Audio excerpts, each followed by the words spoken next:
రెహబాము దగ్గర 2 ఉన్నారు, మిగతా 10 మంది యెరోబాము దగ్గరికి వెళ్ళారు. అతని మాటలు బాగున్నాయి, విగ్రహారాధన బట్టి తర్వాత పాడైపోయాడు, కానీ అతని మాటలు బాగున్నాయి. ఈరోజు మీ మాటలు ఎలాగున్నాయి? దేవుని వాక్యము మిమ్మల్ని సూటిగా హెచ్చరిస్తున్నప్పుడు ఏం కావాలో తెలుసా? దినవృత్తాంతములు 2వ గ్రంథం 34వ అధ్యాయము.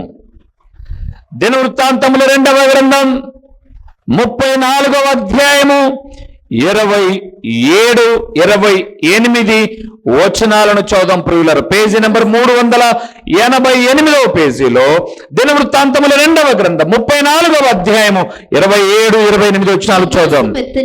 దేవుని వాక్యము చెప్పగానే ఇక్కడ పాస్టర్ గారు గారు చెప్పింది, పాస్టమ్మ చెప్పింది, మనసు మెత్తం చేసుకోర దరిద్రుడానే. ఈరోజు చాలా మందికి పాస్టర్ గారు చెంపలకేసి లెఫ్ట్ అండ్ రైట్ ఫట్ అని కొట్టినా కూడా అన్న మంచోడే, అక్క ఎవరి జోలికి పోదు, అక్క అందరికీ వెళ్ళనే పాపం కదా. ఏం మరలా చెప్తున్నాను ప్రియులారా, నా దృష్టికి ఏదైనా అతను ఒకవేళ చెప్పినా న్యాయం కాకపోతే ఏకీభవించను నేను, న్యాయం కాకపోతే ఏకీభవించను నేను. అది నా పిల్లల విషయమైనా ఏకీభవించను ప్రియులారా. మనస్సు ఏమాత్రము ప్రతిస్పందించను, వింటాను, ఓకే, నాకు దేవుడు చెప్పినప్పుడు మాట్లాడతాను, యుగో అంతే. ఇక్కడ చెప్పిన వ్యక్తి హుల్లా అనబడేటటువంటి ప్రవక్తి 22వ వచనంలో కనిపిస్తుంది. మా దేవుని ధర్మశాస్త్రం ఇలాగ చెబుతుంది అని చెప్పగానే మీకు రాజు 33వ వచనంలో కనిపిస్తాడు. యోషియా ఏం చేశాడు? 27 వచనం చదవమా. నీ మనస్సు మెత్తనిదై ఈ స్థలము మీదను దాని కాపురస్థల మీదను దేవుడు పలికిన మాటలను నీవు వినినప్పుడు నా సన్నిధిని నిన్ను నీవు తగ్గించుకుని నీ వస్త్రములు చించుకోవడం అంటే నీ హృదయాన్ని మార్చుకోవడం, నీ ప్రవర్తనను మార్చుకొని చింపుకొని నా సన్నిధిని కన్నీరు విడిచితివి గనుక నీ మనవిని నేను ఆలకించితిని. నేను నీ పితరుల యొద్ద నిన్ను చేర్చుదును, నెమ్మది గలవాడవై సమాధిలోనికి చేర్చబడు. ఎట్లంట? మనస్సు కఠినం కాకుండా ఎప్పుడైతే మెత్తనవుతుందో దేవుడు అంటున్నాడు, నెమ్మది గలవాడవై జీవిస్తావు. 2వది 31వ వచనంలో కూడా మీరు చూస్తే, మేము ఆ ప్రకారంగా నడుచుకుంటాము అని యెహోవా సన్నిధిని నిలబడి ప్రమాణము చేశాడు హోషేయ. ఎప్పుడు మారుతారు మీరు? ఏదో పెద్ద సాధించి ఘనకారం చేసినట్టు మీ కుటుంబాలలో దేవుని వాక్యం చెప్పమన్నది చెప్పినప్పుడు చాలా మంది మారలా, ఏదో మేము కరెక్ట్ అన్నట్లు మేకపోతు గంభీరాన్ని చూపిస్తున్నారే తప్ప దేవుడు చెప్పమన్న విషయాలే చెప్తున్నాను ప్రియులారా. దేవుని సన్నిధానంలో ఇంట్లో మందిరంలోకి వచ్చి, సరే మీ ఇంట్లోకి వచ్చి బైబిల్ తెరవడంలా నేను నా ప్రార్థనా గదిలో, దేవా ఈరోజు పలాని గృహానికి వెళ్తున్నాను, ఏం చెప్పమంటారు మీరు? ఆయన చెప్పమన్న విషయాలే చెప్తున్నాను. కఠినం చేసుకోవడం, మనస్సును మెత్తం చేసుకోవడం నీ ఇష్టం. అందుకే దేవుడు అంటున్నాడు, హృదయాన్ని ఏం చేయాలి? మార్చుకోవాలి. కఠినంగా వద్దు. మనుషులమండి మనం. మన హృదయము మెత్తనిది, రక్తపు ముద్దు అది. దాన్ని కఠినం చేసుకుంటే దుష్టులవుతారు. రోమిలకు రాసిన పత్రిక 2:5 మొట్టమొదటి విషయాన్ని మర్చిపోమాకండి. దేవుని ఉగ్రతకు పాత్రులవుతారు భూమి మీదనే. అందుకే మోటుతనాన్ని మార్చుకోవాలి. చెప్పండి. 2వది చర్యలు మార్చుకోవాలి, ప్రవర్తన. 3వది ఏం మార్చుకోవాలి? కఠిన హృదయము యొక్క కఠినాన్ని మార్చుకోవాలి. ఏముందండి ప్రేమగా మాట్లాడడంలో తప్పేముంది? ప్రార్థన ముగించుకొని వస్తూ ఉన్నాం. ఉదాహరణకు లక్ష్మక్కతో నేను మాట్లాడుతున్నాను, చాలా ప్రేమగా నవ్వుతూ మాట్లాడుతున్నాను. నా మనస్సు మంచిదైనప్పుడు, మెత్తనిదైనప్పుడు తన భర్త సంతోషంగా మాట్లాడుతున్నాడే తప్ప ఏం పనుంది నువ్వు వాళ్ళతో మాట్లాడడానికి అనడే. ఎందుకు? ఆ ప్రేమలో స్వార్థము, పాపము లేదు. మీతో ఎవరితో మాట్లాడినా మీ భర్తలు నా మీద అనుమానపడరు. ఎందుకు? మా సేవకుడు తండ్రి లాంటి వాడు, మాతో ప్రేమగా మాట్లాడుతాడు, అది మాకు అదృష్టం అనుకుంటారు, సంతోషిస్తారు. సరి చేసుకోండి. ఆ సమయంలో ఆ రోజుకు నవ్వు వెళ్ళిపోకూడదు. సరి చేసుకోండి, మాట్లాడండి. దేవుడు దీవిస్తాడు ప్రియులారా, బహుగా దీవిస్తాడు. ఎందుకంటే చివరి దినాల్లో ఉన్నాం మనం. అబద్ధాలు చెప్పి ఆ ఇంట్లో వాళ్ళు ఏదో అన్నం పెడతారని, ఒక 10 రూపాయలు ఎక్కువ ఇస్తారని అబద్ధపు మాటలు మాట్లాడి వాళ్ళ నరకానికి దొబ్బేదానికన్నా సత్యాన్ని చెప్పి కనీసం కఠినమైన కొంతైనా మారితే వారు పరలోకానికి వస్తే ప్రభు ఆనందిస్తాడు ప్రియులారా. అబద్ధాలు చెప్పడానికి కాదు గృహాలకు పోవాల్సింది, అబద్ధాలు చెప్పడానికి కాదు, ఏదో అంటే ముఖం చూసి బొట్టు పెట్టడానికి కాదు. మా పరిస్థితులు బాగలేవు. ఎన్ని మరణ వార్తలు వింటున్నాం మనం. ప్రతిరోజు గుండెలు పిండి వేసే సంఘటనలు. భూమి మీద కుటుంబం అనేదే లేకోకుండా తుడిచిపెట్టుకుపోతున్నాయండి. కుటుంబమే లేకుండా. ఒక తల్లి తండ్రికి వృద్ధాప్యం వచ్చింది, 60 సంవత్సరాల వయసు వచ్చింది, 3 పిల్లలు ఒకే దినాన కాలిపోతే, యవ్వన బిడ్డలు కాలిపోతే మరలా సంసారం చేసి వాళ్ళకి పిల్లలు పుడతారా అండి?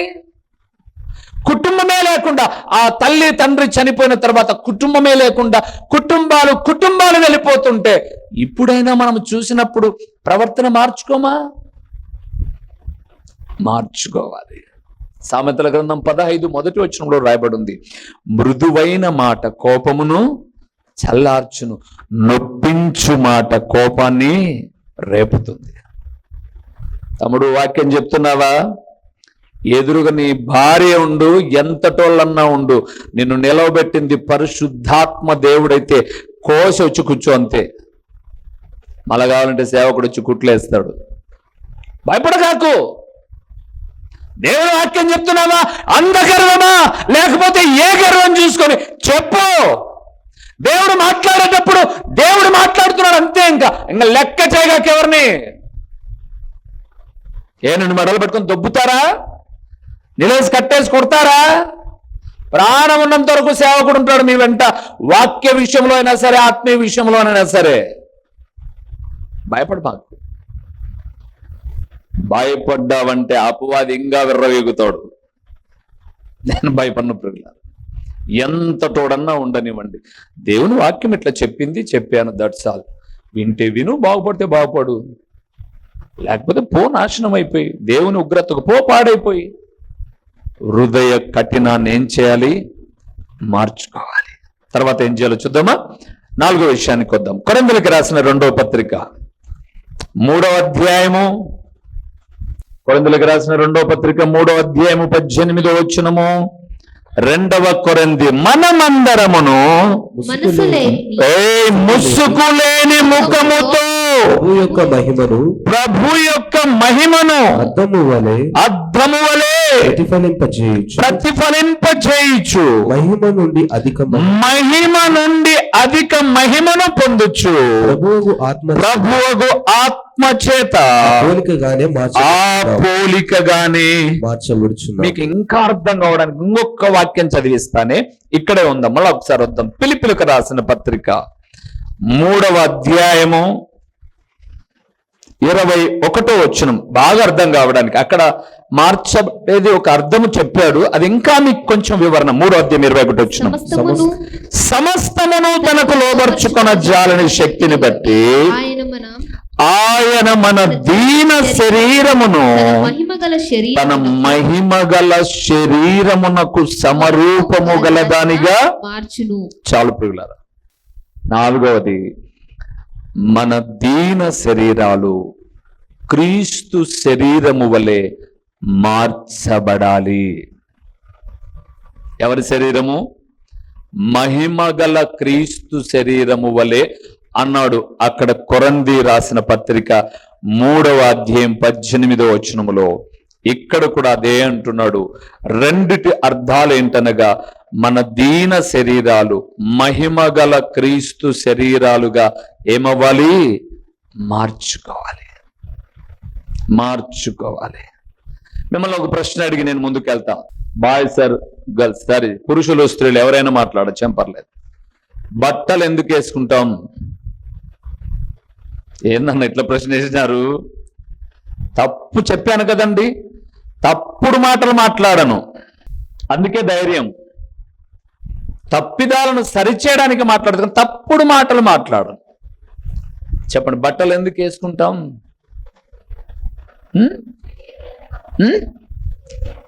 ఒళ్ళు కప్పుకోవడానికి. గుడ్. మరి ఒళ్ళు కనపడతా తిరిగితే? లోకస్తుల గురించి నేను మాట్లాడినండి, మనకొద్దు. దేవుని బిడ్డలుగా మన వరకు ఆలోచన చేద్దాం. బట్టలు ఎందుకు వేసుకుంటామంటే ఒళ్ళు దాచుకోవడానికి, కప్పుకోవడానికి. ఆడపిల్లలు, మీరు బట్టలు వేసుకొని వచ్చే కాకండి, చర్చికో బజార్కో వచ్చే కాకండి. వేసుకున్న తర్వాత ఆ డ్రెస్లో అమ్మ దగ్గర నిలబడండి. అమ్మ ఎట్లుంది? ఆడపిల్లలు కదా, అమ్మ ఎట్లుంది అని అడగండి. పాప ఇది చాలా పల్సగా ఉంది, ఒళ్ళు కనిపిస్తూ ఉంది, వద్దమ్మాయి అని అంటే, మీకు బాగా ఇష్టమైన కలర్ అయినా పర్లేదు, మళ్ళా ఎప్పుడో ఒకసారి మనసు అలాగా పీకుతుంది కాబట్టి దాన్ని ఇమీడియట్గా కాల్ చేయండి.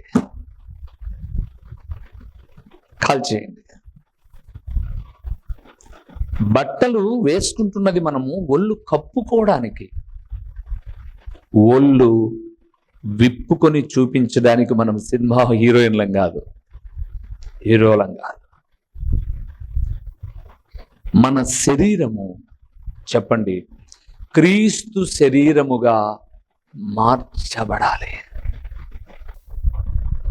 మన దేవుని గురించి షూలమ్మితి మాట్లాడుతూ, నా ప్రియుడు రక్తవర్ణుడు, ధవలవర్ణుడు. ధవలము అనగా తెలుపు, రక్తవర్ణుడు పరిశుద్ధుడు ఆయన. మన దేహాలు అలాగ మలచుకోవాలి.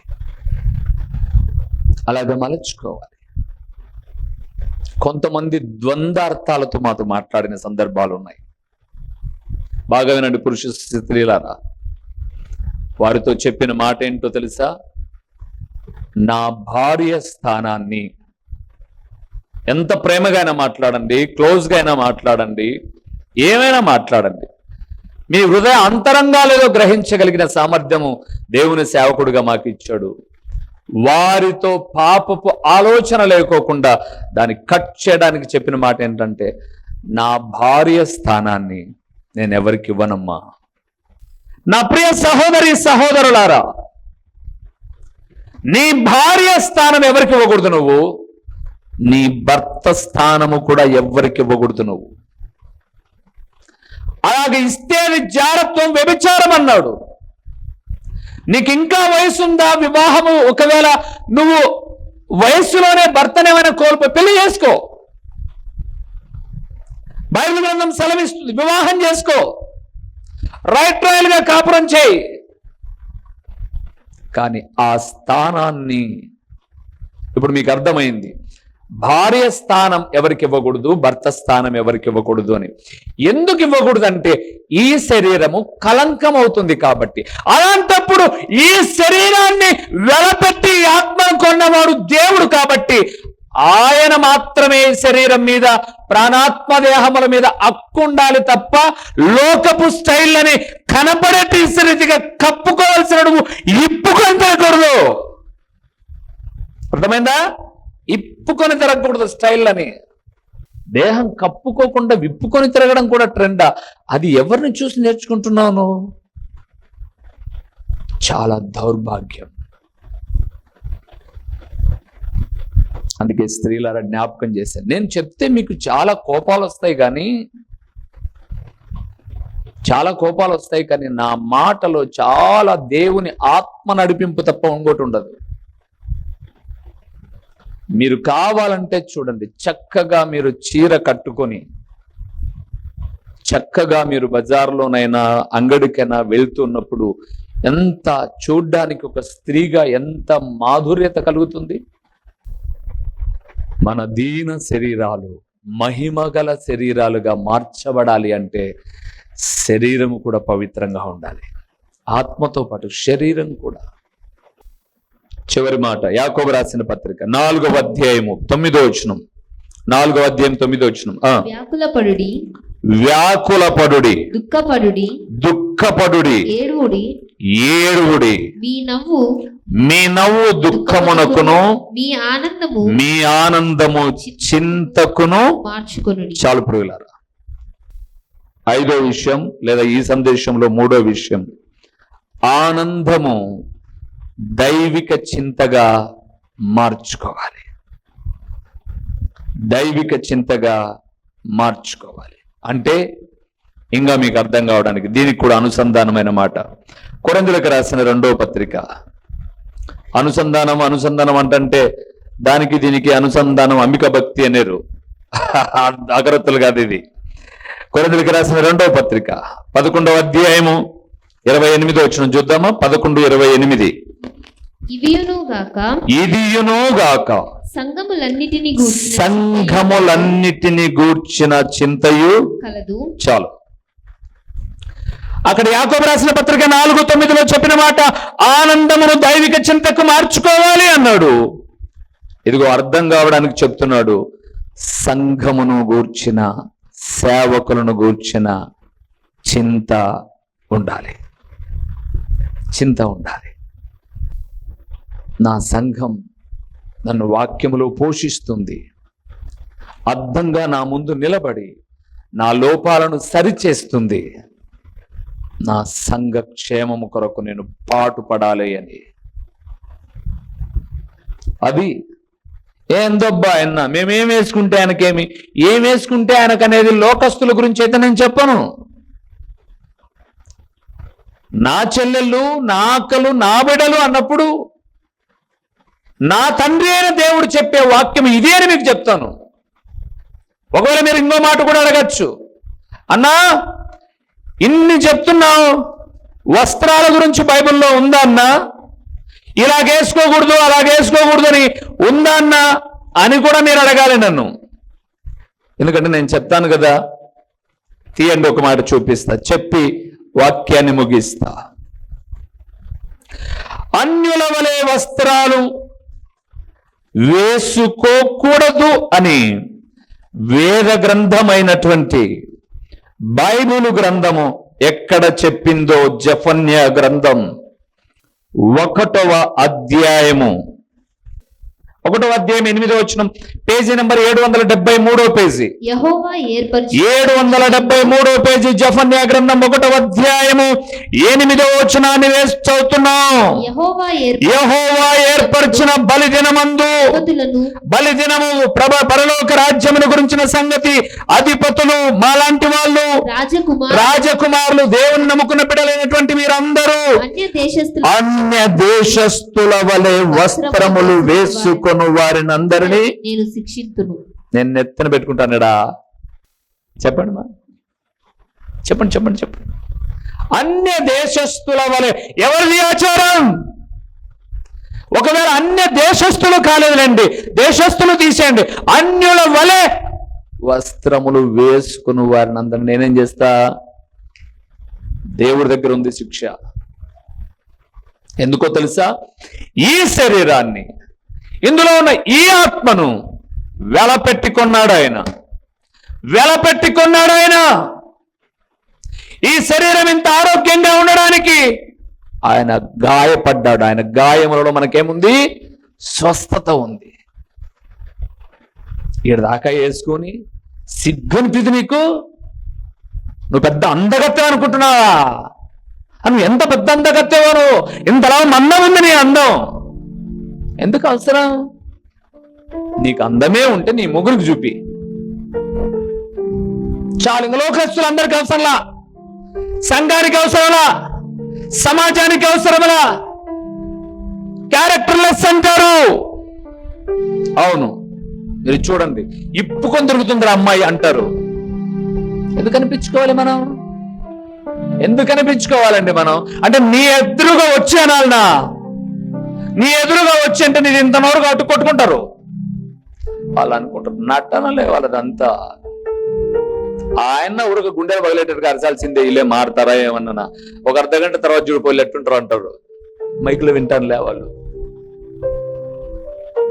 ఆయన చెప్తాడబ్బా, మనకెక్కడబ్బుతుంది.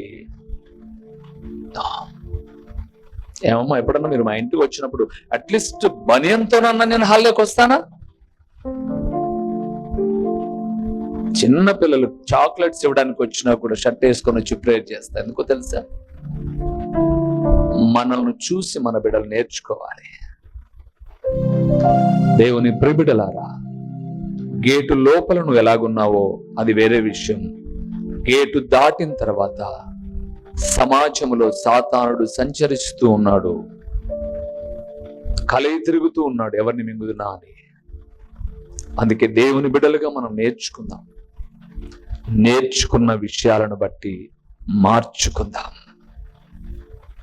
చెప్పండి, నేర్చుకున్న విషయాలను బట్టి మార్చుకుందాం. మరలా చెప్తున్నాను, నా బిడ్డలనే చెప్తాను తప్ప ఉద్దేశంతో నేను చెప్పను. ఉద్దేశంతో చెప్పను నేను. నా చెల్లెలనే చెప్తాను, మా అక్కనే చెప్తాను. మారితే మనకే మేలు. దేవుడు మన వ్యక్తిత్వాన్ని చూసి చాలా ఆనందిస్తాడు, చాలా ఆనందిస్తాడు. నగలున్నాయా? దాన్ని జాగ్రత్తగా పొదుపు చేయి, రాబోయే తరం పిల్లలకు ఉపయోగకరంగా ఉంటుంది. ఒక అమ్మ ముక్కు నుంచి చెవుకు అటాచ్ చేసింది. ఏంది? నగ. ఎదురుగా వచ్చి అడిగాడు, అమ్మా ఆ 4 రోడ్లకు 3 రోడ్ల కాడ నిలబడ్డాడు. రూబేనన్న చర్చికి ఎట్టబోవాలంటే అటబోనంటే సరిపోదు, ఇది గణపరాలని అనింది. అటబోని దొంగోడు చూశాడు. మొగుడు ఎప్పుడున్నాడో కనుక్కొని కదలగాకుండా ఇంటి దగ్గరకు వచ్చి నోట్లో బట్ట చేయి పెట్టి కట్టేసి, కత్తి చూపి కట్టేసి ఒక్కొక్కటి మొత్తం అన్ని తీస్తుంటే లాస్ట్కి ఇది కూడా కోస్తున్నాడు, ఇది కూడా తీస్తున్నాడు. మొత్తం పైన ఎట్ట బయటికి బిక్కుందో కట్టేసినా కూడా నాలుగుతో దొబ్బింది. అన్నయ్య నకిలీ అన్నయ్య. ఏంటంట అంటే నేనట్లా మాట్లాడుతున్నా, నకిలీ అన్నయ్య అని అన్నాడంట. వరుస కూడా కలిపేసింది. వాడు దొంగోడు అన్నాడంట, చెల్లెమ్మా మీ వదనకు ఇవి కూడా లేవమ్మా, మీ వదనకు ఇవి కూడా లేవమ్మా అన్ని తీసుకుని పోయాడు. ఉన్నాయా? గుట్టుగా భర్త ఉన్నప్పుడు వేసుకోండి. ఇప్పుడు ఊడబిక్కపోయినా మీరు పరిగెత్తలేరు, అట్ట తయారైపోయారు పారంకోడి మాదిరి. ఎందుకు వచ్చింది ఊరికే? భర్త ఉన్నప్పుడు వేసుకోండి. మీరు పరిగెత్తలేకపోయినా వాడు పరిగెత్తాడు, పట్టుకొని వస్తాడు. జాగ్రత్త చెల్లెమ్మ, మీ వదనకై కూడా లేవు. లేచి నిలబడదాం, మోటుతనాన్ని మార్చుకుందాం, సరేనా? ప్రవర్తన మార్చుకుందాం. మన అమ్మోలను చూసి హృదయ కాఠిన్యాలు మార్చుకుందాం, దీన శరీరాలు మార్చుకుందాం. దైవిక చింతతో నా వల్ల నా సంఘం బాగుండాలి, మా సేవకుడు బాగుండాలి, మా సేవకురాలు బాగుండాలి, మా మేలు కోరి వాళ్ళు గద్దిస్తూ ఉన్నారు, వారు కూడా బాగుండాలనే చింత, ఆనందాన్ని చింతకు మార్చుకుంటే ఆశీర్వదిస్తాడు దేవుడు, వర్ధిల్ల చేస్తాడు. మా ప్రవర్తనను బట్టి, మా మాట తీరును బట్టి, హృదయ మార్పును బట్టి, వస్త్రధారణను బట్టి, ఓ తండ్రి, సంఘ క్షేమము గురించి మేము ఆలోచించే విధానాన్ని బట్టి మారాలి. ఈ వాక్యమిని తన మనస్సులో, దేవా సాతానుడు వేరుగా నా హృదయంలో పనిచేస్తూ ఉన్నాడు, మమ్మల్ని అన్నాడు అని విరోధ భావన పుట్టిస్తున్నాడు. వాడి క్రియలను లయపరిచి మీ చిత్తానుసారంగా బ్రతుకుట మాకు నేర్పించు అని ఎవరెవరైతే మీ ఎదుట ప్రార్థిస్తున్నారో వారి కుటుంబాలను 30 60 100 ఫలింపచేయండి. ప్రకటించబడిన పరలోకపు సంగతులు వ్యర్థముగా పోకుండా సారవంతమైన నేలను పడిన విత్తనము వలె 30 60 100 ఫలింపచేసి మీ ఘననామానికే మహిమ ఘనత ప్రభావములు మీరు కలుగ చేసుకొనుమని అడుగక మరిచిన ఈవులు దయచేయండి. అడిగిన వాటిని అందించి మహిమ పొందుమని యేసు నామములో అడిగి పొంది ఉన్నాము తండ్రి, ఆమేన్. ప్రభువు ఘనమైన నామమునకు మహిమ కలుగునుగాక. మన ప్రభువును రక్షకుడునునైన యేసుక్రీస్తుల వారి యొక్క ప్రశస్తమైన నామములో ఆత్మీయులు, వాక్య వీక్షకులు, మా ప్రియులైన మీ అందరికీ 2026వ సంవత్సరపు నూతన సంవత్సరపు శుభాభివందనములు మీకు తెలియచేయచ్చు ఉన్నాను. వందనములండి. దేవుని మహాకృపను బట్టి ఈ సంవత్సరం ప్రభు మాట్లాడుతూ ఉన్నాడు. ద్వితీయోపదేశకాండం 2వ అధ్యాయము 7వ వచన ప్రకారముగా ఆయన మనకు తోడై ఉండి నడిపించబోతూ ఉన్నాడు. ఏమీయు తక్కువ కాదు. అయితే మీరు చేయాల్సినదల్లా 3వ యోహాను పత్రిక 1వ వచనంలో చెప్పబడిన రీతిగా, ప్రియుడా నీ ఆత్మ వర్ధిల్లుచున్న ప్రకారము నీవు అన్ని విషయములలో వర్ధిల్లుచు సుఖముగా సౌఖ్యముగా ఉండాలని నేను కోరుకుంటున్నాను అన్న రీతిగా, దేవుని ప్రియబిడ్డలారా, వాక్యానుసారముగా మీరుండండి. దేవుడు దీవిస్తాడు. ఇదేనా సేవకుడు ఒక 6 నెలలు ఈ టీవీ పరిచర్య ద్వారా కొందరికైనా దేవుని సత్యవాక్యాన్ని ప్రకటిద్దాం అని ఆశపడినప్పుడు దేవుడు ఆశ కలిగిన ప్రాణాన్ని తృప్తిపరిచి ఎందరో పిల్లలను ఆయన లేవనెత్తి సహకారులుగా 6 నెలలు అనుకున్న ఈ పరిచర్య 6 సంవత్సరాలు నిరంతరంగా కొనసాగడానికి ప్రభు సహాయం చేశాడు. ఎంత మంచివారండి వాక్య వీక్షకులైన మీరు. ఏ రోజు కూడా గూగుల్ పే కానీ, ఫోన్పే కానీ, లేదా QR కోడ్ కానీ, అకౌంట్ నెంబర్ కానీ ఇలాంటివి ఎప్పుడూ మెన్షన్ చేయకపోయినా పరిచర్య భారభరితమైనది అని గ్రహించి నన్ను ప్రేమించే తల్లులు, తండ్రులు, నా ప్రియ సహోదరి సహోదరులు భారభరితమైన ఈ పరిచర్యలో మీ గుప్పిలిని విప్పుతూ వచ్చారు. చిన్న చిన్న అర్పణలు మీకు భారం కాదు, కానీ మాకు పరిచర్యలో మాత్రం మా భారము తేలిక చేయడానికి ఉపయోగపడుతూ వచ్చాయి. ప్రియులారా, ఈ సంవత్సరం కూడా సువార్త ప్రకటనలో మా వంతుగా మేము ప్రయాసపడతాం. వాక్య ప్రకటన కొరకు మీ వంతుగా మీ ప్రార్థనా సహకారం అందిస్తూ మీ ప్రార్థనా విషయాలు కూడా మాకు తెలియచేయండి. ఎప్పటికప్పుడు మీ కొరకు ప్రార్థిస్తూ నిండు మనస్సుతో దేవుని వాక్యాన్ని ప్రకటిస్తూ మేము ముందుకు వెళ్తాం. మరొకసారి నన్ను ప్రేమిస్తూ దేవుని వాక్యాన్ని ఎంతగానో అభిమానిస్తున్నా దేవుని ప్రియబిడ్డలైన మీ అందరికీ కూడా ఈ సంవత్సరం దీవెనకరంగా ఆశీర్వాదకరంగా ఉండాలని నిండు మనస్సుతో కోరుకుంటూ మీ కొరకు ఎల్లప్పుడూ ప్రార్థించే వాక్య సేవకులు, దైవజనులు ఓ రూబేన్ గారు. శుభవందనములు మీ అందరికీ. మా చిరునామా దైవజనుడు బ్రదర్ ఓ రూబేన్ గారు, క్రీస్తు ప్రార్థనా మందిరం, డోర్ నెంబర్ 1-10-386, నగరిగుట్ట, పులివెందుల, కడప జిల్లా. మీ ప్రార్థనా అవసరాల కొరకై సెల్ నంబర్ 9989067409.